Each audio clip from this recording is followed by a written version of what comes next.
I have this question that has been troubling my spirit. I really want to gain wisdom and understanding of it. So the question is, how do we discipline ourselves when we make plans? How do we discipline ourselves to follow that plan without diverting or deviating from it?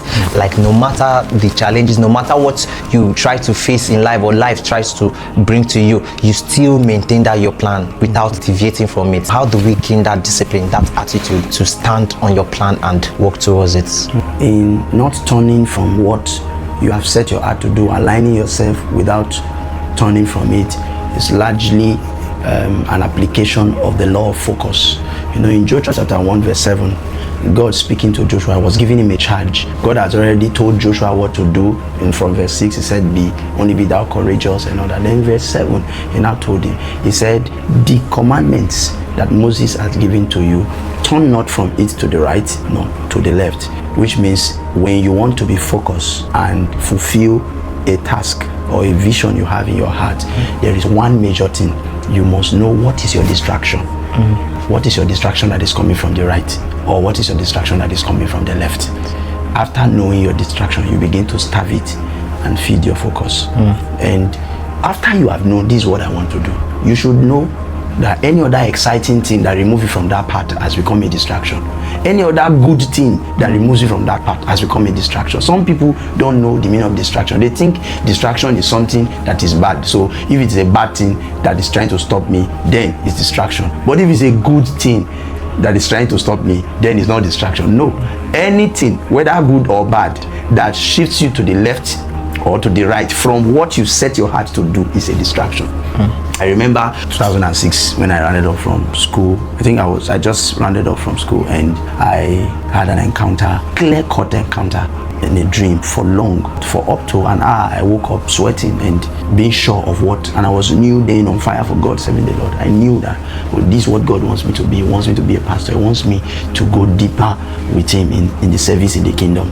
Few weeks after I had that encounter, the next thing that followed was that this scholarship system through bursary, because my community where we come from, there was this opportunity that had already come for those children in that community to travel to the US to go and do masters and all that. And my kingsmen, they were able to, with my father's help, they were able to secure a slot for me. And they brought this news to me, and I'd already made up my mind by the encounter that I had that I'm going to serve and become a pastor and do God's work and serve in the vineyard. And it was very clear. So I knew, even though this was a big opportunity for me, I knew it was a big distraction, because I'd already set my heart that I've decided this is what my life will be about. Okay, but there was a mighty distraction that if I had yielded to, I would not be here talking to you today. So at that time, it was a big distraction for me because I don't have enough fun to take care of myself. I'm not doing well at all. The only thing I had was a conviction in my spirit that this is what my life is supposed to be about. Lo and behold, family were not happy and all that.